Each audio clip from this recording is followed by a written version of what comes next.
Most people think plants are harmless. That's the first mistake.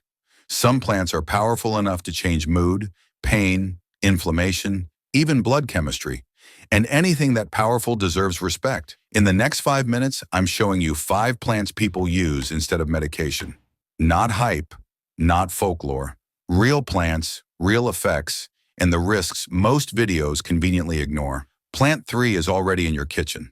Plant 5 is the one with the most medication interactions, and it's the reason this topic makes regulators nervous. Quick line before we start. This is information, not medical advice. Plants can interact with prescriptions. They can make medications weaker, stronger, or unpredictable. If you're pregnant, on medication, or managing a condition, treat this as education, not instruction. Now let's start. Plant 1 is plantain, not the banana, the weed you step on without thinking. This is one of the most practical plants on earth. For minor cuts, stings, and bites, people traditionally crush the leaf and press it directly onto the skin. No ceremony, no supplements, just pressure and contact. The reason it's useful is mechanical as much as chemical. The leaf structure helps draw debris out while compounds in the plant support tissue repair. But none of that matters if you misidentify it. Most people do. Plantain leaves have long parallel veins that run straight up the leaf like train tracks. If the veins branch outward like a tree, it's not plantain.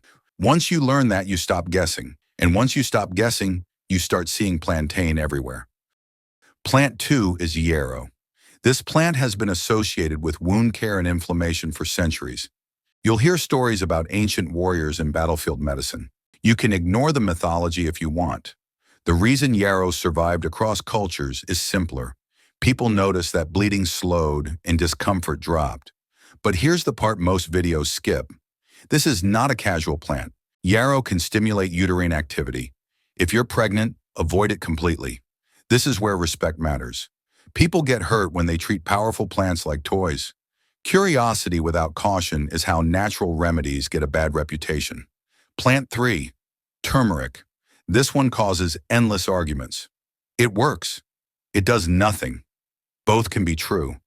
The active compound, curcumin, has been studied extensively. The real issue isn't turmeric itself, it's absorption. Curcumin is poorly absorbed on its own. If your body barely absorbs it, you'll feel nothing. That's why one person swears by turmeric and another says it's useless. Same plant, different outcome. This is also why context matters more than belief. Plant 4 is dandelion. Yes, the lawnweed.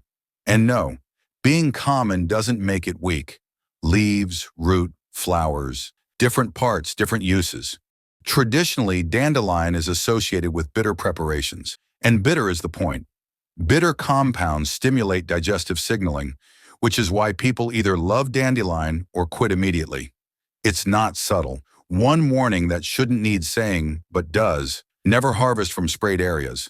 Roadsides, treated lawns, and public parks often contain residues. Natural does not cancel out chemicals. Plant 5, St. John's wort.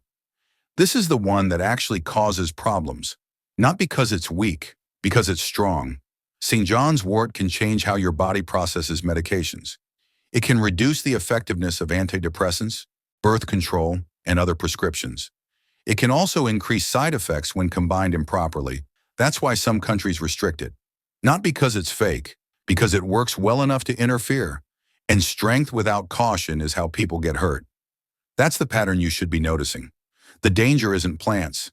The danger is assuming natural means safe. Powerful things can help you. Powerful things can also backfire. If you're going to learn about plants, learn the whole picture. Not just the benefits, not just the success stories, the limits too. Quick recap. Plantain is practical and common. Learn the veins.